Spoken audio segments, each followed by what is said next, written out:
ఇట్లాంటి అబద్ధాలతో ఎక్కువ కాలం బతకలేరు. క్యాబినెట్ అప్రూవల్ ఉందని చెప్పిండ్రు. 96 క్యాబినెట్లు అయినాయి. 96 క్యాబినెట్లలో ఎక్కడ కూడా కాళేశ్వరానికి అనుమతి లేదు. నేను స్పష్టంగా ఇవాళ వారు కూడా ముఖ్యమంత్రి ఉన్నారు, మంత్రులు ఉన్నారు.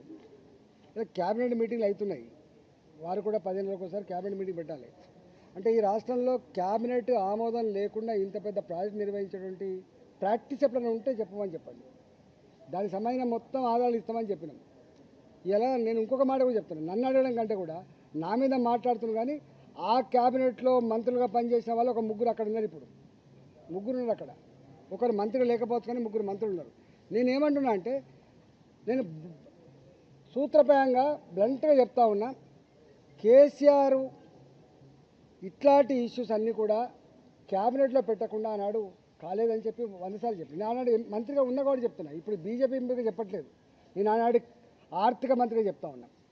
ఇంకా అన్ని డిపార్ట్మెంట్లకు కూడా ఆయన ఇచ్చిన ఇన్స్ట్రక్షన్స్ ఏంటంటే, మీరెవ్వరు కూడా ఏదైనా నిర్ణయాలు తీసుకున్నప్పుడు మీ శాఖలలో మీరే నిర్ణయం తీసుకోకండి, కష్టమవుతుంది. అవన్నిటినీ కూడా క్యాబినెట్ తీసుకురండి, క్యాబినెట్ ఆమోదంతో మాత్రమే చేయమని చెప్పేటువంటి మాట తప్పైతే నేను దేనికంటే అనుకుంటా, రాజకీయాలు తప్పుకుంటా.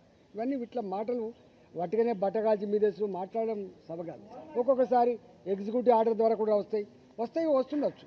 కొన్ని నిర్ణయాలు క్యాబినెట్ కొంచెం లేట్ అవుతుందంటే ఇవ్వాలనే జీవో ఇవ్వాలంటే ఇస్తారు కావచ్చు. కానీ రెక్టిఫికేషన్ కోసం మాత్రం మళ్ళీ ఆమోదం కోసం క్యాబినెట్కి పోతుంది. క్యాబినెట్ ఆమోదం పొందకుండా ఇట్లా జరగవు, గుర్తుపెట్టుకోండి. నేను ఈ మొత్తం కాళేశ్వరం ప్రాజెక్టులో అంతకు వేరే ప్రాజెక్టులు ఏవైతున్నాయో అవన్నిటి సంబంధించిన డాక్యుమెంట్స్ అన్ని కూడా మీ పేపర్లకు కావాలితే మీకు పంపిస్తాయి. ఇప్పుడు విచారణ జరుగుతూ ఉంది కాబట్టి పంపుతుంది. కానీ తప్పకుండా డాక్యుమెంట్స్ అన్నీ కూడా మీ ప్రెస్ వాళ్ళకు పంపిస్తా. మీరు మొత్తం స్టడీ చేయండి, దాన్ని మొత్తం బయటపెట్టే ప్రయత్నం చేయండి. మొన్న నేను TV9కి పోయినా, నేను చూపించిన ఇది ఉంది, మీరు ప్రసారం చేయమని చెప్పి.